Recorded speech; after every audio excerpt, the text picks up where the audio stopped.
Number plate ഇല്ലാത്ത ഒരു bike ഈ അപകടം നടന്ന ഭീകരാക്രമണം നടന്ന സ്ഥലത്ത് നിന്ന് കണ്ടെത്തിയെന്നാണ് മനസ്സിലാക്കുന്നത്.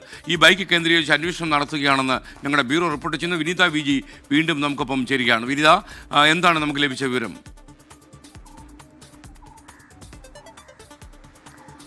എസ്കേനി പെഹൽഗാമിലെ ഭീകരാക്രമണം ഉണ്ടായ മേഖലയിൽ നിന്ന് ഒരു ബൈക്ക് കണ്ടെത്തിയിട്ടുണ്ട്. നമ്പർ പ്ലേറ്റ് ഇല്ലാത്ത ഒരു ബൈക്കാണ് കണ്ടെത്തിയിരിക്കുന്നത്. അതുകൊണ്ട് തന്നെ ഈ ബൈക്കിനെ സംബന്ധിച്ച സംശയം കൂടുതൽ ഉണ്ടാകുന്ന ഒരു സാഹചര്യമാണ് നിലവിലുള്ളത്.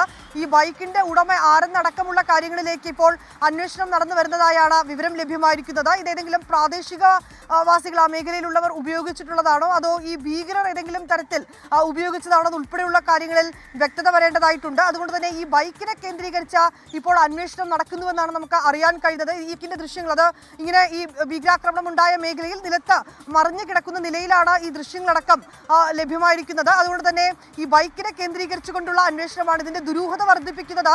ഈ ബൈക്കിൽ നമ്പർ പ്ലേറ്റ് ഇല്ല എന്നുള്ളത് തന്നെയാണ് ഇതിന്റെ ദുരൂഹതയടക്കം വർദ്ധിപ്പിക്കുന്നത്. പ്രാദേശിക സഹായം ഈ ഭീകര സംഘടനകൾക്ക് ലഭ്യമായിട്ടുണ്ടോ, ഈ ഭീകരർക്ക് ലഭ്യമായിട്ടുണ്ടോ എന്നുൾപ്പെടെയുള്ള അന്വേഷണം നടന്നു വരികയാണ്. ഇതിന്റെ കൂടി പശ്ചാത്തലത്തിലാണ് ഈ മേഖലയിൽ നിന്ന് ഇങ്ങനെ നമ്പർ പ്ലേറ്റ് ഇല്ലാത്തൊരു ബൈക്ക് കൂടി കണ്ടെത്തിയിരിക്കുന്നത്. 2 സംഘങ്ങളായി എത്തിയാണ് ഈ ഭീകരർ പഹൽഗാമിൽ ഇങ്ങനെ ഭീകരാക്രമണം നടത്തിയിട്ടുണ്ടായിരുന്നത്. ഈ ഭീകരർ ഏതെങ്കിലും തരത്തിൽ ഉപയോഗിച്ച വാഹനമാണോ ഇതുൾപ്പെടെയുള്ള കാര്യങ്ങളിലും സംശയമുണ്ട്. ഏതാണെങ്കിലും ഈ നമ്പർ പ്ലേറ്റ് ഇല്ലാത്ത ഒരു ബൈക്ക് ഈ ഭീകരാക്രമണം നടന്ന മേഖലയിൽ നിന്ന് കണ്ടെത്തിയിരിക്കുകയാണ്. ഈ ബൈക്ക് കേന്ദ്രീകരിച്ചും ഇപ്പോൾ അന്വേഷണം പുരോഗമിക്കുകയാണ്. S K